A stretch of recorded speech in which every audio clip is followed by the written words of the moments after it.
Let's move to this story, the £600 million mobility scheme. I mean, we've got an awful lot of question marks around this.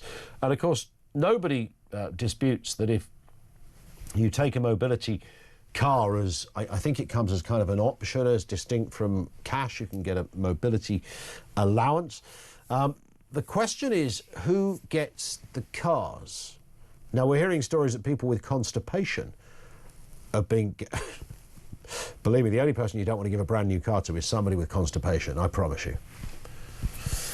Tennis elbow is another one. And all other bizarre ailments, netting Brits brand new cars under what is seen as a corrupted scheme. Let's speak with Elliot Keck, Head of Campaigns at the Taxpayers Alliance. To coin the phrase, Elliot, this is bonkers and out of control.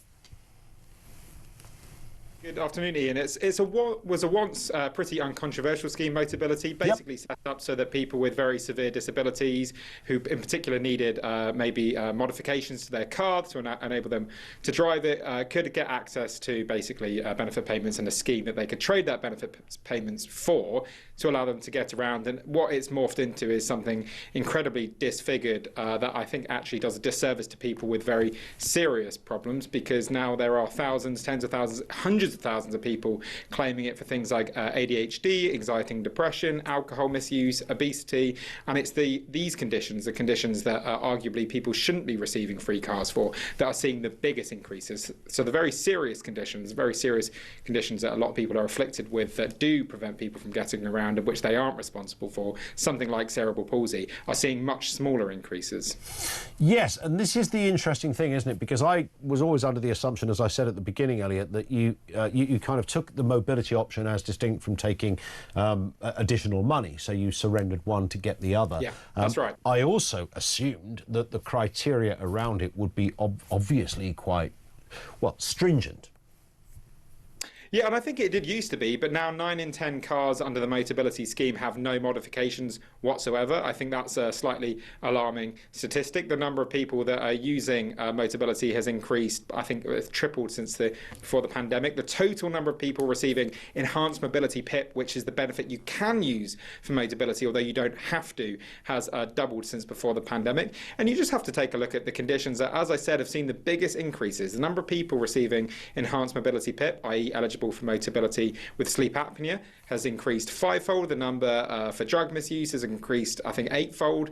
The number of people for anxiety and depression has increased 5-fold. Whereas, as I said, the very serious conditions that I think people absolutely genuinely sympathise with and believe that people should receive Motability vehicles for, they've seen much, much smaller increases. So it's clear that people are broadly cottoned on to the fact that if they play the system, if they know how to answer the right questions and in what order, they can get access to a free taxpayer-funded car. Wow. And unsurprisingly, they're doing exactly that. I mean, do we know, Elliot, what percentage, if you like, of the 589,000 people should not be claiming?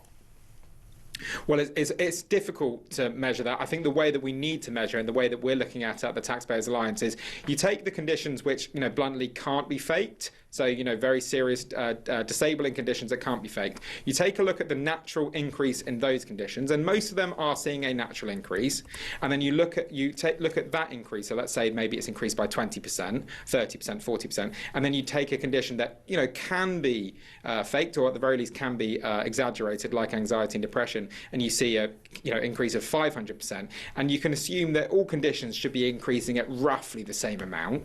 And I think you can look at it that way. So that's one way that we're going to be looking at over the coming weeks and months. Clearly, there has been a natural increase in the number of people that should be eligible for this. We are getting sicker as a society, we are getting older, and we're increasing in number as a society. But some of those conditions where we're seeing these shocking spikes, these almost hockey stick spikes, they're the ones where I think we need to be clamping down on.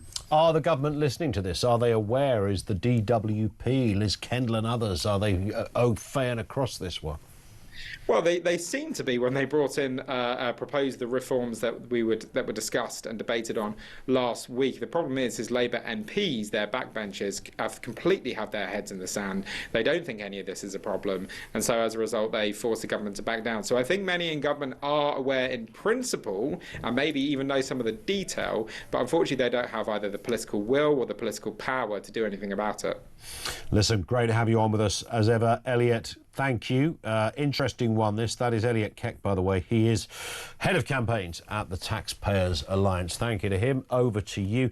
The difficulty is with all of this is you don't want to go too kind of anecdotal.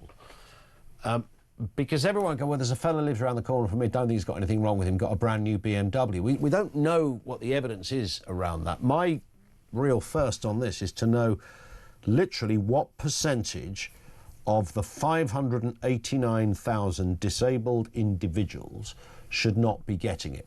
And the reason I ask that is because if it's 1%, the government response will be something like, well, that's not enough to, it will cost more, so it's not enough people to create a problem. Well, 1% of 589,000 is 5,890, if I've done my maths correct. I would say if you're giving a car to 5,890 people that aren't entitled to one, that's a big issue and must cost a lot of money. They can't be, so is it less than 1%? So if it's less than 1%, let's say it's 0.5%. So that's still 3,000 people getting a car that shouldn't get a car. Is it a quarter of? It's still 1,500. I don't know what it is. Is it 10%? In which case we really are on big numbers.